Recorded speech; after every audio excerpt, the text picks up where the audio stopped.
Opa, tudo bem? Que a graça e a paz de Cristo esteja com você. Meu nome é Léo Carvalho e esse é o canal Mais Que Vencedores, onde juntos refletiremos sobre a Palavra de Deus e abordaremos os mais diversos assuntos à luz da Bíblia. Se você é novo por aqui, já quero te convidar a se inscrever no canal e não se esqueça de ativar o sininho das notificações, porque senão o YouTube não te avisa quando houver vídeos novos. Muito bem, eu comecei a gravar uma série de mensagens baseada na carta aos Hebreus, o capítulo 11, e essa série de mensagens eu intitulei como Pela Fé. E a intenção dessa série de mensagens é falar sobre a fé e a falar os grandes feitos dos grandes heróis da fé. Se você não assistiu os últimos vídeos que eu gravei falando a respeito disso, eu vou deixar aqui no card para que você possa assistir para complementar com este. E hoje eu vou falar sobre o primeiro grande herói da fé que a Bíblia nos fala, que é Abel. E esse registro está escrito aqui em Hebreus, o capítulo 11 e o versículo 4. Pela fé, Abel ofereceu a Deus um sacrifício mais excelente do que de Caim, pelo que alcançou o testemunho de que era justo, testificando Deus sobre os seus dons. Através disso, depois de morto, ainda fala. Então, se encontra aqui, quando fala de Abel como um herói da fé, e a história de Abel encontra-se registrada lá em Gênesis, o capítulo 4, do versículo 2 até o versículo de número 8. Então, se você quiser conhecer um pouco a sua história, leia lá em Gênesis nesse capítulo. Bom, eu fiquei me perguntando aqui sobre Abel, Como que Abel pode ter sido colocado nessa galeria dos heróis da fé, sendo que ele não fez muitas coisas, Você vai ver que a história dele é muito curta. A única coisa que a Bíblia vai nos mostrar a respeito dele é que ele ofereceu um sacrifício que foi aceito por Deus. Daí eu fiquei me perguntando sobre isso. O problema, a primeira coisa que nós precisamos entender é o seguinte: o nosso conceito sobre herói. O que nós pensamos que é um herói? A maioria de nós, quando falamos de herói, a gente já pensa numa pessoa que fez coisas grandes e notáveis. Falando de homens da Bíblia, nós poderíamos citar Moisés, que libertou o povo de Israel, que fez coisas extraordinárias, grandes milagres pela mão de Deus. Nós poderíamos falar sobre José, que teve grandes sonhos e grandes visões, administrou toda uma nação e sustentou toda a terra naquele tempo. Nós poderíamos falar sobre Elias, que fez chover fogo do céu sobre homens e a sua oferta foi aceita. Falou para que Deus não mandasse chuva e Deus não mandou e tal. Nós poderíamos falar de Paulo, sobre os grandes milagres que ele fez, Pedro. Enfim, esses homens, ao nosso ponto de vista, seriam grandes heróis. Só que nós não podemos olhar para a Bíblia apenas sobre o nosso ponto de vista, mas sobre o ponto de vista de Deus. E lá no Evangelho de Lucas, o capítulo 16, o versículo 15, vai estar escrito assim: que aquilo que para os homens é elevado, para Deus é abominação. Então, muitas vezes aquilo que nós consideramos grande, Deus abomina. Nós precisamos entender, não que eu estou dizendo que esses homens Deus abomina, mas eu estou falando que muitas vezes nós temos uma visão distorcida e errada sobre o que é ser grande, o que é ser um herói. Deus não vê dessa forma. Em 1 Samuel, capítulo 16, o versículo 7, vai estar dizendo que Deus não vê como o homem vê, porque o homem vê o que está por fora, mas Deus olha para dentro do coração. Então Deus sempre vai olhar não apenas para o estereótipo, mas ele vai olhar para o interior, ele vai olhar para as intenções. Nós vamos ver, por exemplo, duas ofertas que Jesus aceitou, que Deus exaltou. Vou dar o exemplo daquela oferta da pobre viúva, que ofereceu tudo que tinha, 2 moedinhas, Jesus ele vai exaltar a sua oferta porque ele fala que ela deu tudo que ela tinha, enquanto aqueles homens que estavam depositando fortunas ali no gasofilácio, eles estavam dando do que lhes sobrava, mas aquela mulher deu 2 pequenas ofertas, 2 pequenas moedas, mas dando tudo o que ela tinha. Então Jesus exaltou essa oferta porque ela fez o seu melhor. A mesma coisa Maria, irmã de Marta e de Lázaro. Quando ela vai oferecer o seu perfume ali, o nardo puro, a Bíblia vai falar que era caríssimo aquele perfume. Cerca de 1 ano de um salário de um trabalhador daquele tempo. Então era muito caro, mas Jesus também aceita, não por ser caro, por ser valioso, mas por causa da intenção da sua oferta. E depois ele vai falar nos versículos seguintes o que ela estava fazendo ali.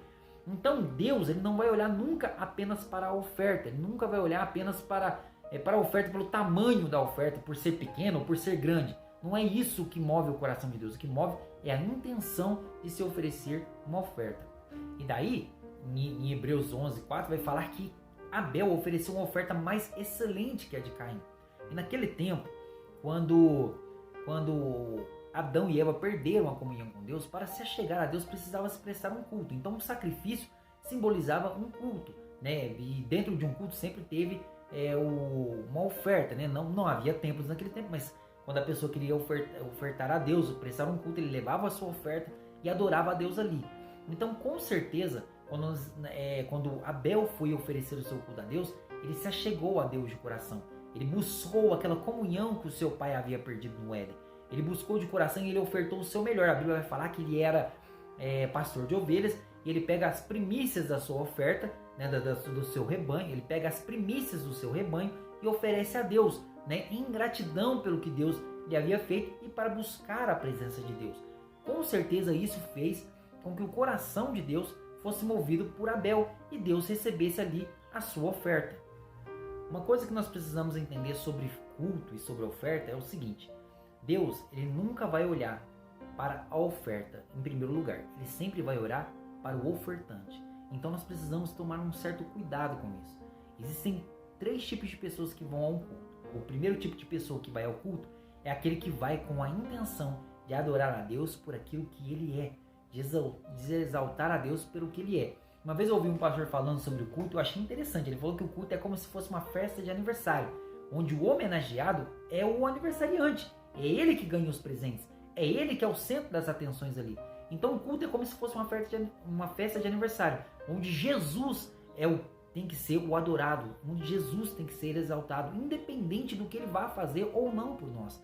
Então existem aqueles que vão adorar a Deus pelo que ele é. Existe o segundo grupo, que são os religiosos, que são aqueles que vão ao culto, ou porque o pai e a mãe ensinou ele assim desde pequeno, ele vai porque ele é uma questão de religião. E existem aqueles também que já estão acostumados com isso, né? Já vai há tantos anos na igreja que para ele já virou um ritual. Ele vai, ele sente falta do culto, ele gosta de ir ao culto, mas ele vai porque se tornou uma religiosidade. E existe o terceiro grupo, que são os interesseiros, que vão para buscar uma bênção, né? A gente ouve muito isso nos cultos hoje. Você que veio aqui hoje buscar uma vitória, você que veio aqui hoje ouvir uma palavra profética da parte de Deus. Irmãos, deixa eu te fazer você entender, o culto não é isso. O culto é para nós adorarmos e engrandecermos a Deus.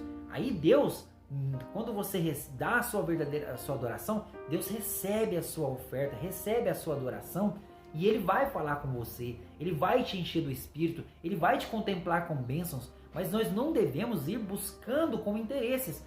E aí, nós precisamos tomar cuidado também com questão de oferta. Eu falei de culto, eu vou falar um pouco também de oferta.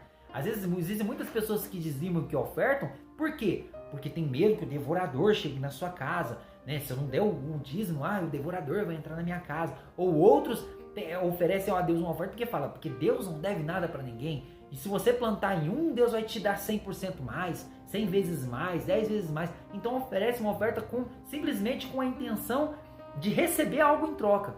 Cuidado, meu irmão. Isso não é oferecer um culto. Não é esse tipo de culto, não é esse tipo de oferta que Deus aceita. Deus aceita uma oferta sem interesses. Um culto sem interesses, quando você vai para buscar a sua presença, a sua comunhão, você vai para adorá-lo. E com certeza Deus achou isso em Abel. Outra coisa que é muito importante, lá em Hebreus, o versículo 4 que nós lemos, no capítulo 11, vai falar que Abel era justo. E Jesus também testifica disso de Abel. Ele vai lá em Mateus 23, o versículo 35, Jesus vai falar que Abel era justo. Então nós precisamos entender o que é uma verdadeira adoração. Adoração, às vezes a gente acha que é um movimento, é um momento que você está ali cantando louvores, e isso não é adoração. Adoração, meu irmão, a verdadeira adoração é aquela que você adora a Deus não só dentro do templo, não apenas no momento do culto, mas no seu dia a dia. Adoração não é um momento, adoração é um estilo de vida. Você adora a Deus quando você acorda, você adora a Deus num tratamento com a sua família, como você trata a sua esposa, o seu esposo, os seus filhos, os seus pais. Você adora a Deus conforme você trabalha no seu trabalho, você é um bom funcionário, você é um bom aluno, nisso você está adorando a Deus, com as suas atitudes. Isso é ser um verdadeiro adorador. Foi isso que Jesus falou para aquela mulher samaritana, que Deus não buscava quem adorava em Jerusalém ou quem adorava naquele monte, né, falando para aquela mulher samaritana, mas que Deus buscava os verdadeiros adoradores, que adoravam a Deus em espírito e em verdade. Então a conduta de Abel fez com que Deus aceitasse a sua oferta, porque como eu disse, Deus ele olha primeiro para o ofertante e depois para a sua oferta. Então esse é o segredo de Abel. Abel moveu o coração de Deus. Abel foi aceito por Deus porque ele era um homem justo e por causa da sua justiça ele foi considerado como um herói da fé. Então, meu irmão, eu quero dizer para você o seguinte: Não se importe, às vezes você pode não fazer coisas muito grandes para Deus. Às vezes você pode dizer, eu não sou um pregador, eu não sou um grande cantor, eu não sou um missionário, eu não ganho muitas almas. Irmão, se firme em servir a Deus com amor, com gratidão, com alegria, com temor, com reverência, com santidade. E isso já vai fazer de você um grande homem e uma grande mulher de Deus. Foi isso que fez de Abel um grande herói da fé. Eu poderia parar por aqui, mas eu gostaria de falar um pouco sobre Caim. Caim não está longe de ser considerado como herói da fé, mas eu gostaria de falar um pouco sobre Caim para nossa advertência. A Bíblia vai falar que o primeiro a oferecer o sacrifício foi Caim. Leia lá no texto e você vai ver que Caim veio ao cabo de dias oferecer a sua oferta. Caim não era como Abel, um pastor de ovelhas, ele era um lavrador da terra, portanto ele foi levar os seus frutos. E aí, eu ouço algumas pregações falando do porquê Deus não recebeu a oferta de Caim. E eu tenho o meu ponto de vista que vai ao contrário de muitos desses pontos de vista, né? Você pode ter o seu, mas eu quero dizer uma coisa. Algumas pessoas dizem que Deus não aceitou a oferta de Caim porque ele não ofereceu sangue diante do altar, né? Que Deus só recebia ofertas onde tinham sangue, ou seja, um sacrifício animal no caso. Irmãos, isso não pode ser uma verdade, porque se você for ver lá em Números, em Levíticos, né, nos livros ali, quando Deus estipula ofertas, ele estipula também ofertas vegetais. Não é só oferta de sacrifício de animais, mas tem ofertas ali também de cereais, de legumes e tal. Então, a gente vê que Deus estipula esse tipo de oferta. Então, não é isso, com certeza, que Deus fez com que Deus não aceitasse a oferta de Caim. Outra coisa que eu ouço algumas pessoas dizer é que Caim ofereceu a oferta murcha para Deus ali. Eu não sei onde que as pessoas acham esse tipo de coisa da Bíblia, porque eu não consegui ver isso ainda. Mas aí algumas pessoas se baseiam naquele versículo que diz assim, ao cabo de dias, né? Como se Caim tivesse colhido o fruto, deixado murchar e levado lá para o altar. Olha, se Caim fez isso, eu não sei, porque a Bíblia não fala. Pode ser que ele fez isso, como ele era um homem, né? Como Deus não aceitou a sua oferta, pode ser que um dos elementos pode ter sido isso. Mas falar que foi por conta disso que Deus não recebeu a oferta de Caim, irmão, é forçar bastante o texto. Então eu não acho que foi por conta disso que Caim não foi aceito por Deus. Mas a Bíblia vai nos dizer do porquê ele não foi aceito por Deus. Quando Deus não recebe a oferta de Caim, a Bíblia vai dizer que ele ficou irado. Isso já começa a demonstrar um pouco do caráter de Caim. Preste bem atenção que se ele fosse um homem que tivesse realmente a intenção de se achegar diante de Deus e por alguma questão ele não tivesse sido aceito por Deus, ele teria ficado triste, ele teria ficado chateado, envergonhado, entristecido, mas não irado. Porque se ele se entristecesse, ele ia procurar melhorar, ele ia procurar ver o que tinha acontecido e com certeza Deus haveria se comunicado com ele como ele se comunicou, depois nós vamos ver no texto, e ele procuraria consertar o seu erro e oferecer uma oferta aceitável a Deus. Mas a Bíblia diz que ele ficou irado. E logo Deus vai conversar com Caim. Nós vamos ver isso lá no versículo 7. E Deus diz o seguinte para Caim: se você fizer o bem, não haverá aceitação para ti? Irmãos, nós entendemos que Caim era um homem mau de coração. Foi o que eu falei agora há pouco. O cuidado que nós precisamos ter. Você pode ver que Caim foi o primeiro a oferecer a oferta. E nem por isso Deus aceitou.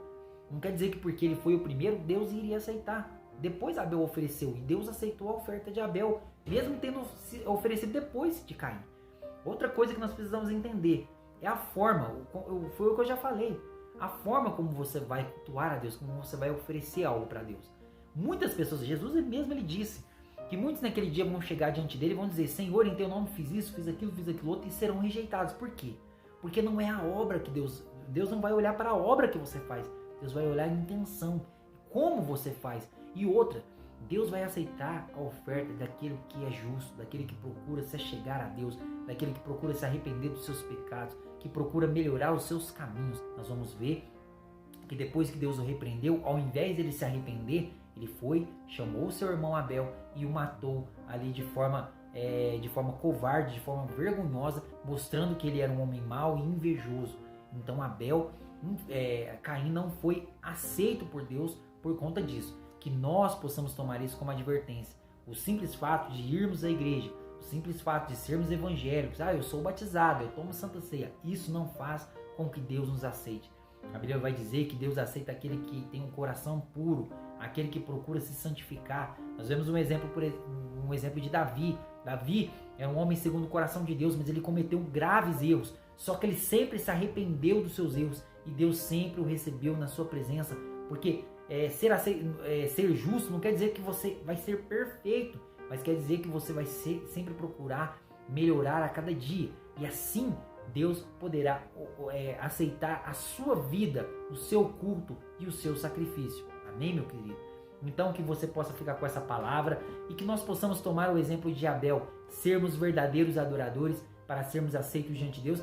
E olha o que a Bíblia vai dizer sobre ele, que mesmo depois de morto, o seu sacrifício e o seu sangue ainda fala até os dias de hoje. Que nós possamos deixar a nossa história marcada aqui, não com grandes feitos, mas temendo a Deus, sendo sinceros diante dele, servindo a Deus com alegria. Mas com certeza no livro da vida também seremos considerados como heróis da fé. Se por um acaso esse vídeo foi bênção na sua vida, não se esqueça de deixar aquele like para fortalecer o canal. Também não se esqueça de compartilhar esse vídeo, né, com seus amigos nas suas redes sociais. E também deixa aqui os seus comentários, eu vou ter prazer em te responder. Então que Deus te abençoe e até o próximo vídeo.